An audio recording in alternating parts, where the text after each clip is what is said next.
biggest tournament on US soil. Had some of the nicest, most genuine people I have ever met. Now, Texas was hot and very humid. Texas was not the most friendly place to be, but that's not what this trip was about. Bad alert! You know what it is, JayDevin, back at it with another video.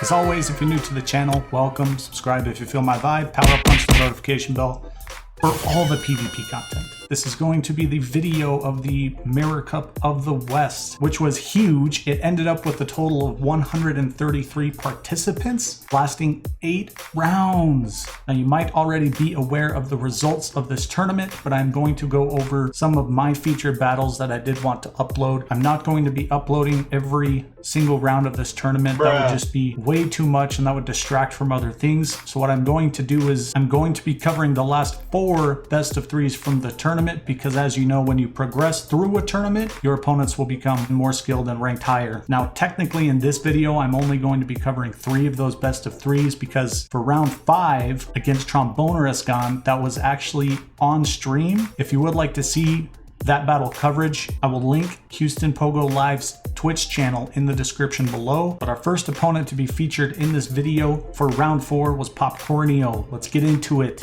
First, I would actually like to quickly cover my team of 6, the changes that I made, and to briefly explain why I chose this 6 over what I've been using on streams and uploads. And that team is right here. You probably already are aware of this team if you've checked out the tournament link, which, by the way, I also will put the link to the tournament in the description below. But as you can see, we did end up bringing Medicham, Tropius, Azumarill, Skarmory, and Lantern. Now, I did end up dropping Sableye specifically to have Lantern, which I would actually like to give a shout out and thank Best in West for giving me that suggestion. Lantern definitely came in very, very clutch throughout all these matches. Now, I ended up keeping the combination of Confusion, Psyshock, as well as Bulldoze. Not only provides great coverage, but he can also be a soft counter against all of the flyers for this meta. And considering I did not opt to bring Probopass or Bastiodon, him with Lantern in my team of 6 ended up being a very nasty combo. Now, I opted to bring the Tropius over the Venusaur because of Air Slash, Leaf Blade, as well as Aerial Ace. Aerial Ace is a terrible move. I only found myself using Aerial Ace against the likes of Medicham, and then also in the potential mirror match against another Tropius or against a Venusaur matchup. Now, Azumarill is Azumarill. We don't need to go too much into that. I would like to note that I ended up opting for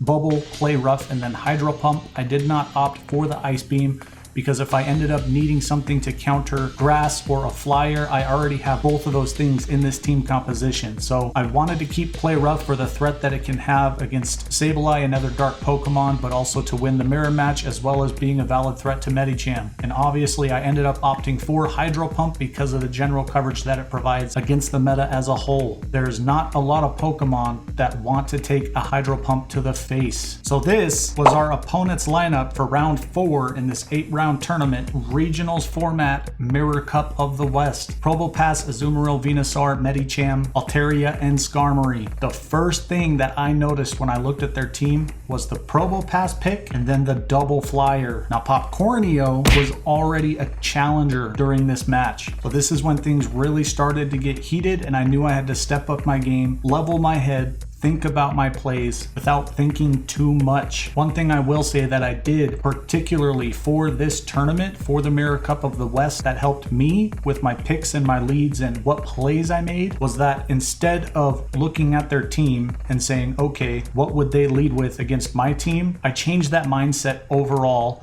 and I looked at the general matchups that my team can have against theirs, and for the most part, I led with what I felt like was their team's biggest weakness, what I had that was the biggest threat to their team. And in the worst case scenario, if I ended up losing that lead, I could have a safe switch as well as just a strong pick sitting next to it. Going in for game 1 against Popcornio, I actually opted to lead with the because I was afraid if I led with the Azumarill, they would actually lead with the Probopass, so I did catch that lead. I saw that coming, so that was huge.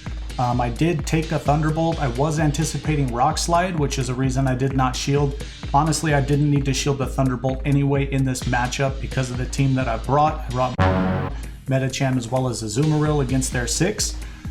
They do end up getting off a rock slide right there. Now, I think we get a shield this time, if I remember correctly, with the bulldoze. So it seems like they saw our shield bait coming the first time, and they played it correctly with their shield play. But obviously, you know, they used energy in their Probo Pass against a Pokemon that only had like 1 HP left. I'm not sure if that was the right play. They probably could have sparked me down, but I actually opt to bring in the Azumarill because of how low that Probo Pass is with its health. I'm going to bubble it down even if I have to use a shield, so I can have a lot of energy good to go with the Azumarill. I feel like Azumarill, even being a huge threat, can be pretty slow for certain matchups. Now, he did end up swapping. I'm not sure if he was trying to catch an Ice Beam from me, but I was just going to stack up even more and then switch myself. But seeing as he switched, I opt to stay in for this matchup against his Azumarill because I have Medicham sitting in the back. So I need to play this right and win this mirror matchup. Now again, I have Play Rough and Hydro Pump on my Azumarill. Unfortunately, I'm not able to completely win the matchup. They are going to take it for the most part. It's pretty much GG's. There's not really much I can do for the rest of this battle against that Azumarill. GG's game 1, let's move on to game 2. Now I did catch the Probo lead again. I decided to lead with Medicham, anticipating that he would not switch his lead strategy, and he did not. Now I opted to have the Lantern in case that was the case and they would opt to switch into Azumarill, which I literally saw it coming. I think I was very fortunate and lucky to have guessed that. I don't feel like it was so much of a gamble. I think they would feel pretty confident after winning how they did in game 1, so they would not switch their lead. So this is what I ended up doing to win this next battle against Popcornio. Obviously, it would be kind of nonsense for them to shield at that point. They only have 1 shield left, and I am still sitting with 2 shields, so it was smart for them not to shield it. Now, I am going to go for the Scarm Farm against the Venusaur. Obviously, he's going to try and stack up energy a little bit, but I already know Probo Pass is the only other thing he has left. So worst case scenario, I just swap into Medicham, and that's pretty much GG's for game 2. There's not much they can do at this point. I don't think there's any way for them to win. Going back to square one for the third game, I decided to lead with the Azumarill. They did catch me in this lead very hard. They led with the Venusaur, but I did bring the Tropius this time. So I'm going to stack up a little bit and try and catch a Frenzy Plant, but I actually ended up swapping into Medicham, which could have potentially been a questionable play, but the reason I did is because of the Ice Punch threat. I wanted them to feel that they had to switch out of that matchup. Even though they didn't, it was potentially a bad switch on my part, but lucky enough they did end up swapping out themselves into Azumarill, which is going to hard counter Medicham. There's not much Medicham can do, but what I'm doing right now as this best of 3 is progressing is I am paying attention to the switch timer, to the switch clock. And I'm noticing that I can use a shield, get off another power-up punch to reserve that stored energy and that momentum that Medicham has built, and I can swap into my Azu for the mirror. Now, they get off a Play Rough. I'm not going to invest any shields. Of course, he's going to be bringing out this Venusaur and just dominating my Azumarill, but since I have Tropius sitting right next to a powered-up Medicham, I'm feeling pretty confident, right? So I switch into the Tropius. We are going to take a Sludge Bomb to the face, which is going to hurt. Tropius doesn't like that, but again, Tropius is a tank. That's why I opted for Tropius, right? So I'm opting for the Leaf Blade. Obviously, they're not going to use the shield at that point. They're going to reserve what they have. I'm not going to immediately switch out from the Tropius in this matchup because I want to do a little bit more damage, as much damage realistically as I can against that Probo Pass before I switch out myself, because I knew they were getting energy built up. So now I can get off this power-up punch, and even with them shielding it, with how much momentum I reserved with my Medicham, even if they shielded, that was probably their mistake, and we talked a little bit about it after, is that their mistake was shielding that power-up punch, and I agree, you should not have done that.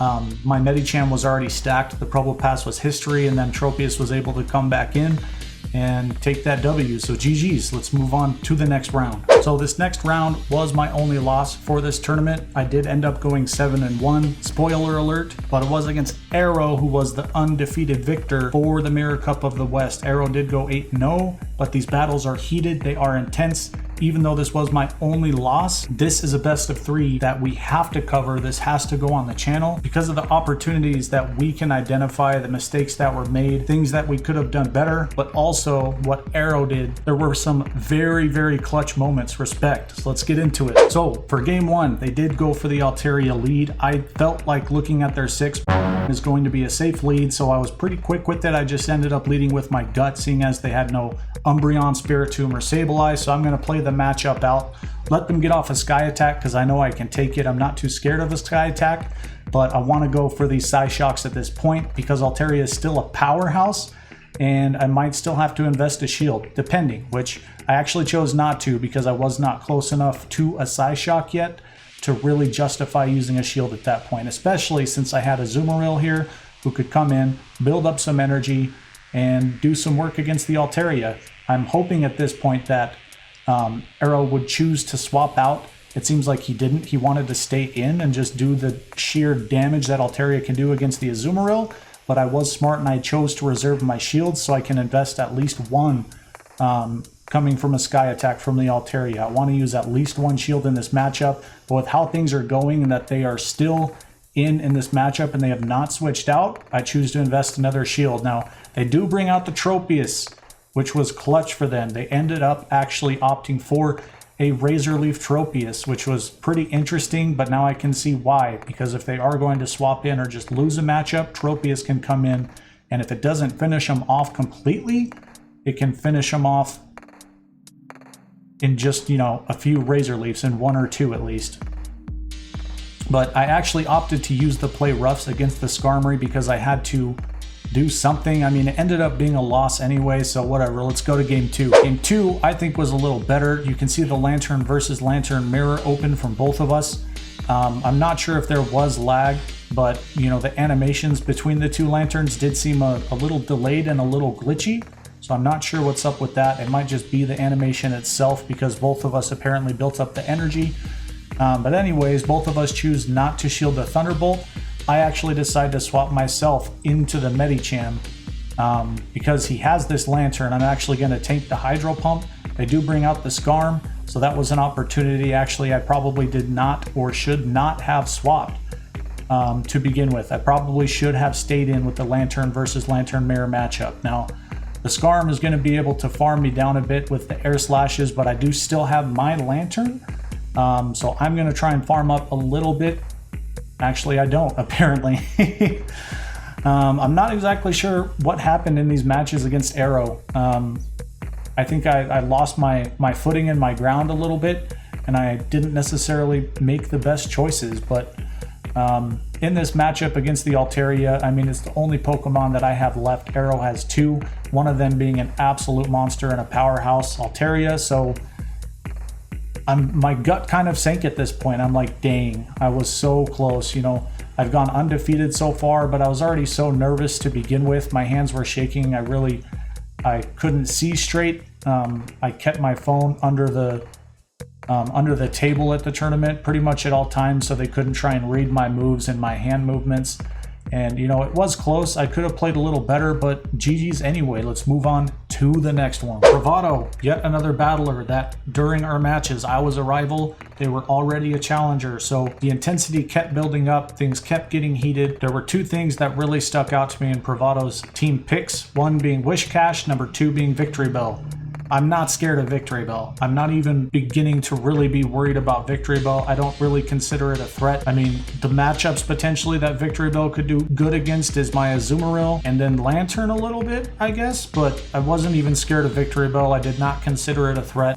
The Wish-A-Cash potentially was a bigger threat. Wish-A-Cash with Mud Shot and Mud Bomb, but also Blizzard. It can threaten my Lantern. It can kind of threaten the Azumarill and the Medicham. It can definitely threaten the with that ground super effective damage because is part steel typing, but then also the Blizzard could be very clutch if I opt to bring in the Tropius, which if I remember correctly I did, but let's not speculate. Let's just get into the battles. All right, so Bravado opted to open with the Altaria. This is not the first time I saw somebody open up with the Altaria.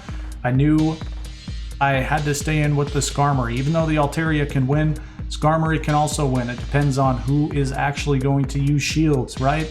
Now, normally I would try and go for a flash cannon, but I wanted to be a little more energy efficient considering how early on it was in our best of 3. I wanted to reserve as much energy as I could because I do kind of have a safe swap into my Azumarill, but they actually end up bringing in their own Skarmory. So I've already seen so far, and I told myself, okay, they are doing this double flyer strategy. This is what they're going with, so I'm going to have to play around it with my picks. We are going to obviously go for the Hydro Pump at this point, try and get the TKO or at least to a TKO, but obviously we did not get it. He ends up swapping into his Altaria after I swap into my Skarm. I'm going to use the shield against the Sky Attack because I know I can get a few more in to do some damage and to build up some energy. Then I go for my own Sky Attack to get rid of the Altaria threat. Unfortunately, his Skarmory had some energy built up already at that point, so he's going to come in, get rid of my Skarmory, going for the TKO. At this point, I'm going to actually opt to bring in the Azumarill and go for the play rough. I knew he either had or was getting very close to another Sky Attack, which as you saw, he only needed one more to get to it, so I think it was the right choice going for that play rough because I'm able to get rid of his Skarmory in a negative matchup with my Tropius, and he has Wish Cast sitting in the back, so I'm going to go for the TKO Leaf Blade. It's going to be GG's. He does end up going for a Mud Bomb. I was scared it was a Blizzard, but nah, it was a Mud Bomb. So GG's, let's go on to game 2. So going into game 2 against Bravado, I was feeling pretty confident and comfortable that I could do a 2-0 victory against them. I did opt to actually open up with my Azumarill. I didn't necessarily see the Medicham lead coming. I only opted to bring in Azumarill for game 2 because Azumarill does have fairly good coverage against their team in a lot of neutral matchups, but Azumarill is just a tank. It's a good open in general. Now, they do actually opt to bring in the Skarm, obviously, so I'm going to bring in my Lantern. It's going to be a fairly hard counter against the Skarm. I can farm up a little bit. I can be comfortable not using shields. If he really wants to use the shield when I get off a Thunderbolt, then I'm fine with that as well, too, because they've wasted their energy as well as the shield, right? That's what Lantern, I feel like that's the way he should be used. That's what he's used for, as a hard counter to Skarmory, but also as a threat potentially to gain the shield advantage. Now he brings out the Wish Cache. Obviously that's not a matchup I want to stay in on, so I'm going to opt for the switch into my Azumarill. I did opt to go for the Azumarill instead of what else I brought on my team, because I already saw the Medicham before, so I know I'm either going to win this matchup and tank everything they can throw, then I'll also take out the Medicham. But it just felt safe overall, so I kind of felt really confident at this point with my team picks and how I've played that this is going to be a clean victory. So what I actually do, if I remember correctly, yes, I opt to actually go for the Lantern to get off the Thunderbolt. I do not want to opt to swap into the Skarm in this matchup because I don't want to take that neutral power-up punch damage from it. I want to use that Thunderbolt that I had reserved and come into the Skarm so I can get rid of the Wish of Cache in this situation. Now, I'm already able to get off a Sky Attack. This could have potentially been a Blizzard. I end up using a shield anyway because I'm so close to winning. I don't want to take any kind of risks against the Wish of Cache. They do obviously get off a Mud Bomb, but it's kind of pointless. It is over. So that is going to be GG's. Things are going very well so far in the tournament at this point, and I'm feeling pretty confident. But let's move on to the next best of 3. All right, so Archlord Rungo, props, because I will say this team of 6 right over here got into my head. I ended up playing mind games on myself, and I think it was in game 2. I took so long to pick my lead. So congrats. I mean, you got into my head. I try to just lead with my gut and not take a long time, but since you brought Probopass and Haunter, I ended up just way overthinking things. But anyways, let's get into the best of 3. All right, so in this best of 3 versus Archlord Rungo, I did opt for game 1 to lead with Lantern. The only way I could hard lose that lead is if they opened up with Venusaur, so I had very good odds and a pretty solid chance of winning a lead, or at least having some kind of neutral lead, right? So they're essentially forced to switch into their Venusaur at this point. Obviously, I'm going to opt for the Skarm swap in, doing some good old-fashioned Hero Vein Skarm farming on this Venu. Now, I'm not going to opt to use any shields in the matchup against the Venusaur, right? I don't care what move that Venusaur is going to throw at me. I'm not going to waste a shield on it. Now, he does end up bringing in his own Skarmory, which at this point I'm thinking, okay, that's fine. Now I wanted to potentially get off a Sky Attack or a Flash Cannon in this Skarmory mirror, but I ended up deciding not to do it. I wanted to still just save a shield because I knew I still had Lantern sitting in the front and the Venu threat was gone, so I can do some more farming against the Skarmory that they brought. Now, they revealed the last Pokemon that they had sitting in the back in Game 1 for this best of 3, which was Azumarill. So I'm actually going to opt to swap out of my Lantern, reserve that energy, and do kind of a safe swap into and still basically win this matchup. Even if it takes a Hydro Pump, I'm not too worried about it because I have plenty of energy built up on my Lantern, which can counter both Pokemon that they have left. I'm going to be going for the Psyshocks. It can deal pretty good chunks of damage from what you can see in the Azumarill matchup. It looks like they had, if I remember correctly, from what I saw a second ago, they had Ice Beam and Play Rough. So it looks like they revealed their moveset to me as well in Game 1. So I can play a little differently in Game 2 and 3. But GG's, let's go on to Game 2. All right, for Game 2, up against Archlord Rungo, I did opt to... What is going on? The recording's broken. Hold on a second. So look at this. Even if we put it on 4 times speed, it's just, what's wrong? All right, well, I mean, as you can see, we ended up losing Game 2. Unfortunately, I can't do any like play-by-play commentary over it because it looks like, from what I could see, the actual original recording and the file itself was corrupted. So I'm not sure that I can do these battles justice. That's a bummer. But hopefully Game 3 is good to go. Let's see. What is this? Okay, this is...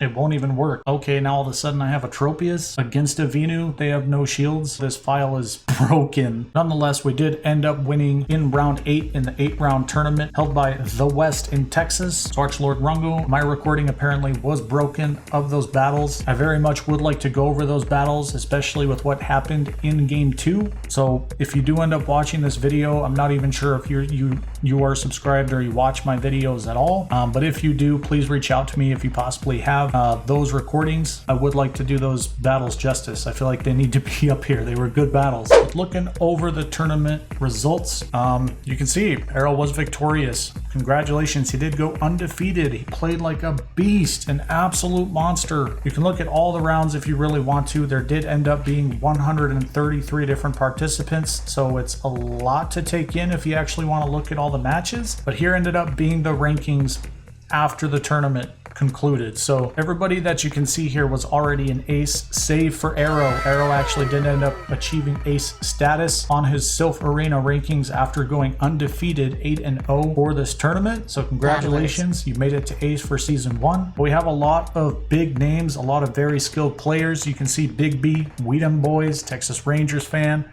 Arrow's a big name now, as well as Mr. Q Daddy, which, by the way, shout out to Mr. Q Daddy. I was afraid I was not going to have a place to stay for this tournament. You gave me a place to sleep. I owe you. So you can see more battlers we ended up facing off against. For some reason, it seems like the only ace that we actually faced was Arrow, and Arrow was not even ace during the tournament. So the Tromboner is gone we faced up against, Bravado we faced up against. Unfortunately, I did not have the pleasure on getting faced up against Peace Loves Hugs or Curtado Chip, which is a huge bummer. Shout out to you, Curtado Chip. And there, look. Do you see this? I made it. Yeah, boy. I made it, dude. Out of the scrub zone for season 1. Trainer, no. Rival, no. Challenger. Super stoked about that. Shout out to Trader Frog as well. There's so many very, very active people here in the PvP community. You can also see Slackaton, Salcedo Photography. Salcedo's very active on the channel as well. Thank you for being you, Salcedo. Stix10 did show up as well. Stix10, shout out to you. Thank you for being there. Own Up to 1. 21 Dad Ketchum, one of the organizers, and so many more below this as well. Check this out. Boom, there it is. Oscar Legacy Zalea. Legacy Zalea did end up participating in this tournament and ended up being a fairly highly ranked rival just in this one tournament showing. So congratulations. It was good not just to see you there interested in PvP and participating in the tournament, but to bring Kaido along as well. Thank you guys very much for being there. It was a pleasure to meet you. And a huge shout out to this crazy beast right here as well. Mr. Livid put in so much effort to make a lot of different things happen for this tournament. Mr. Livid is very much a people person. You were so kind. It was so nice to finally meet you in person. But remember, Texas PvP, You did make a bargain with me. I was going to change my logo on my channel for 2 weeks to the Texas PvP logo if I had anything below a 50% win rate. I feel like I can comfortably say that I went to Texas and showed you that I know how to wear a nice pair of boots. So I expect you to live up to your end of the bargain. And look at all these people who ended up participating in this tournament and sticking around as well. Let's go look at the points part of the page here. So you can see the total points, the competitors over here. Arrow ended up with 8 because they went undefeated. And I ended up with 7. Yes, I actually ended up taking 2nd place overall in this tournament. As always, I was very satisfied with my performance, but this time I actually was very satisfied with my results. It was such a privilege as a battler to be able to attend such a large tournament and to be matched up against people who don't always play me and who are not familiar with my playstyle. That really gave me the opportunity that I needed to increase my own ranking for this season 1, and I have Texas to thank for that. In a good way, not a bad way. Officially on my trainer card for Silph, number 1,509, 57 battles, 63.16% win to loss ratio, and I updated a few other things on my card as well. I do have a couple of golds, but I was very happy to take silver at a tournament so large. Obviously, I would have preferred to take the 8-0 and have been the one who went undefeated. It can't always happen. The thing I feel like rankings do not take into account, and probably what is impossible to take into account, is how skilled somebody actually is, but also how many opportunities does that battler actually have to attend tournaments, or to attend large tournaments, to even, attend tournaments at all. Thankfully, we have amazing resources like the Battle Park and the Go Stadium Discord, and you may even have your own local groups that hold tournaments and can do everything remotely. But I know there are battlers out there somewhere who do not have those kind of organizations, do not have that reach out or the ability to participate in things like that, and also do not really have many local hosted tournaments. Because if you can only participate in one tournament every month and have just that one tournament be your only weighted opportunity, you could be extremely skilled. You could literally be the best battler in the world, and your ranking in the arena would not properly reflect that. So again, with that being said, I don't care about ranking. Learn from your losses so that you can take more victories. Use your resources that you do have access to, and most importantly, practice, practice, practice. This tournament was huge, and it was such a massive success in so many different ways. So again, I want to say thank you to everybody who organized this tournament, to everybody who came to this tournament, and again, a very special thank you to 2 Texans in particular. Again, Mr. Q Daddy for putting me up for the night, but also to the leader of Texas PvP himself. Texas was undoubtedly amazing. It really gives me such high hopes, not only for the future of Pokemon Go PvP, but for the future of all the battlers around the world. PvP is growing. There's so much hype around PvP. Things are going to happen. If you are interested in PvP, now is the time. Do not be afraid to speak up. Do not be afraid to ask questions about what Pokemon to bring, what team should I bring. Please do not be afraid to ask those questions. There are so many different content creators, so many different resources for PvP. I have so many resources linked in the description below. Just check it out. Give it a shot. The worst thing that could happen is you end up not enjoying it and then you drop it. But I do challenge you, if you do think you're a little interested, even if you've tried it before, trust me, it's different. It's bigger now. It's better now. I challenge you to attend at least one tournament. I challenge you to give one tournament everything that you've got. Study up, use your resources, invest in a team. I will give you tips and also my genuine advice on what you can do to bring yourself victory in PvP. So GG's to Texas, and GG's to the battles, and GG's to the video because it's over. If you did enjoy, subscribe. If you feel my vibe, power up, punch the notification bell for all that PvP content. That is it for this video. We'll see you in the next video very soon. Have a good freaking day.